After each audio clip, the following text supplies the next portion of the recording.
Narito tayo ngayon upang matunghayan at pag-usapan ang talaga namang napakainit at nagpo-viral na latest issue ni Ate Erica.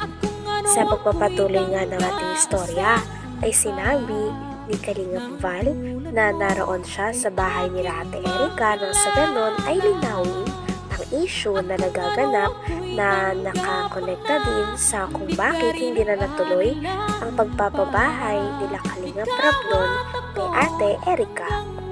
Sabi nga dito ni Kalingap Val ay meron daw palang nanira kay Kalingap Rab kay Kuya June A, kaya naman binawi ang pondo at pera sa pagpapagawa ng bahay nila Ate Erica noon. Salip na si Kalingap Rab ang dapat magpatayo doon po sa pabahay kasi Kalingap Angels po bagayan. Dumating sa punto na binawi po ni John A yung pera.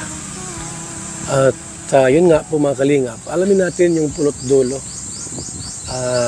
para malaman din po natin sino po ang mastermind. Kasi po mayroon kami na lamang balita na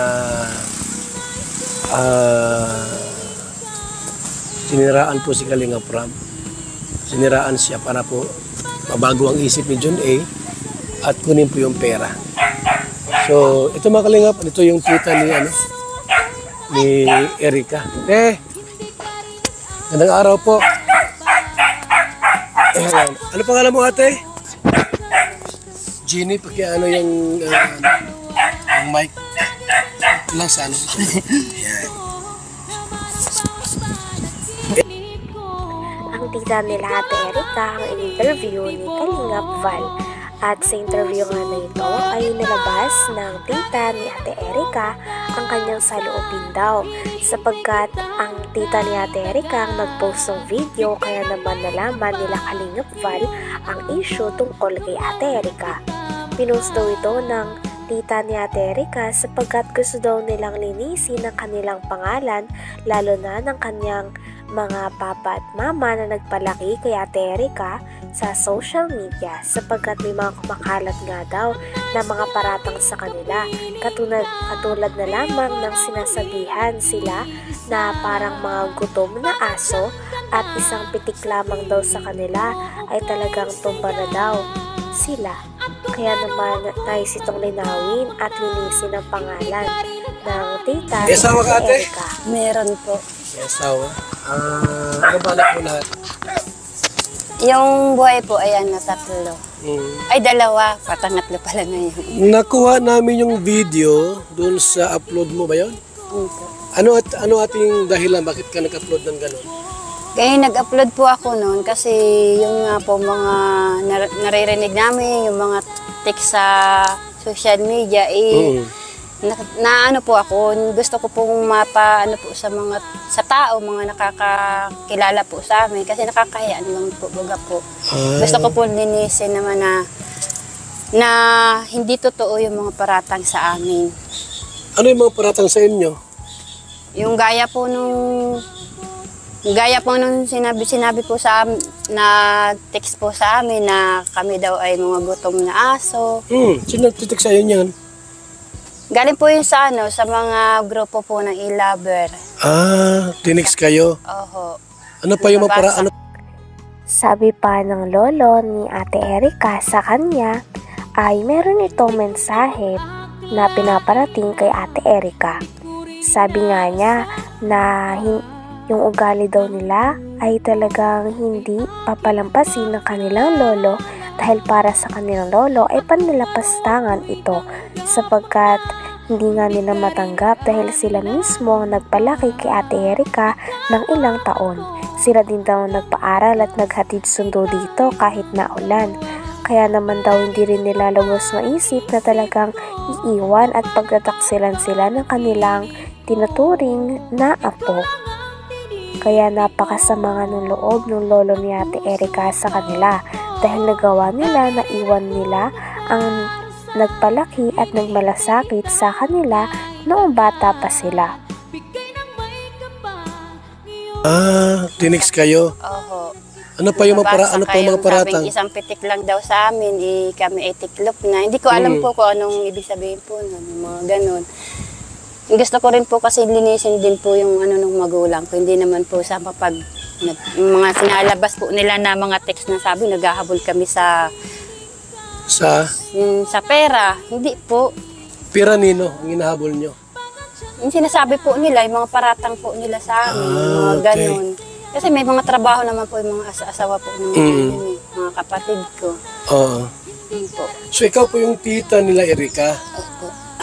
Okay. Sa ni Sheila May? Yun po. Ang alam ko kasi dito pumunta si Roel at nag-vlog. Di ba? Opo. Nung Nag-vlog siya umpisa dito? po. Opo. Sino ang binablog ni Roel dito? Yan po mag-asawa sila pa. Sila ang si Kuya, si ano. Opo. Kakasapin naman natin sandali.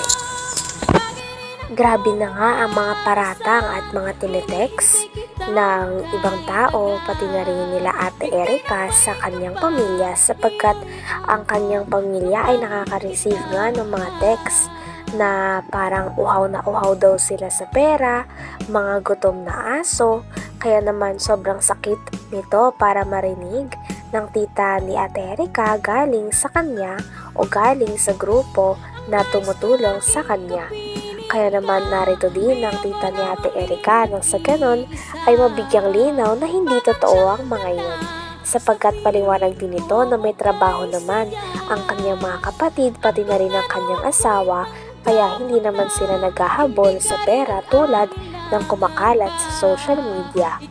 Kaya naman nandun din ang tita ni Ate Erika upang ilahad din ng mga tunay na nangyari sa likod ng Na text po sa amin na kami daw ay mga gutom na aso. Sino titik sa'yo niyan? Galing po yun sa mga grupo po ng e-lover. Tinext kayo? Oho. Ano pa yung mga paratang? Sabing isang pitik lang daw sa amin, kami ay tiklop na. Hindi ko alam po kung anong ibig sabihin po nun, mga ganun. Gusto ko rin po kasi linisin din po yung ano ng magulang ko. Hindi naman po sa yung mga sinalabas po nila na mga text na sabi, naghahabol kami sa pera. Hindi po. Pira nino ang hinahabol nyo?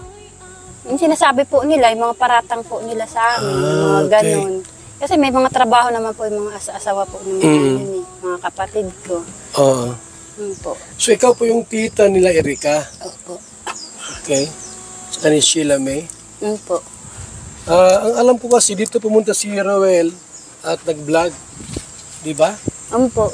Nung umpisa po. Opo. Sino ang binablog? Naalala nga ni Kalingap Val na doon sa bahay nila Ate Erika, unang vinlog ni Kalingap Roel si Ate Erika.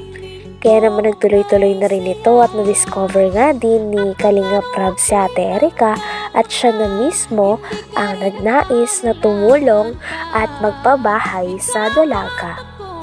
Ngunit kalaunan nga ay bigla itong nahinto at sabi nga ni Ate Erika ang dahilan nito ay dahil gusto niyang makapokus sa pag-aaral at hindi niya na rin gusto magpa-vlog. Ngunit ngayon nga dahil sa issue na ito, lumalabas na talagang hindi ganon ang nangyari. At nag-result nga ito ng hindwaan kay Ate Erika at sa kanyang pamilya. Kaya naman sobrang nagagalit at talaga namang nagtatampo ang lolo at lola ni Ate Erika sa kanya sapagkat iniwan niya ang mga ito noong natulungan siya ng isang negosyante na nagngangalan na June A. At tinawag pa nga ni Ate Erika ang kanyang pamilya lalo na ang kanyang lolo at lola na mukha daw pera.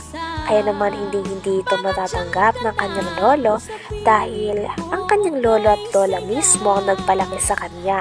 Kaya naman talagang sobrang hindi ito katanggap-tanggap sa side ng lola at lolo niya na masabihan ng ganong bagay pagkatapos silang palakihin si Ate Erika at paaralin.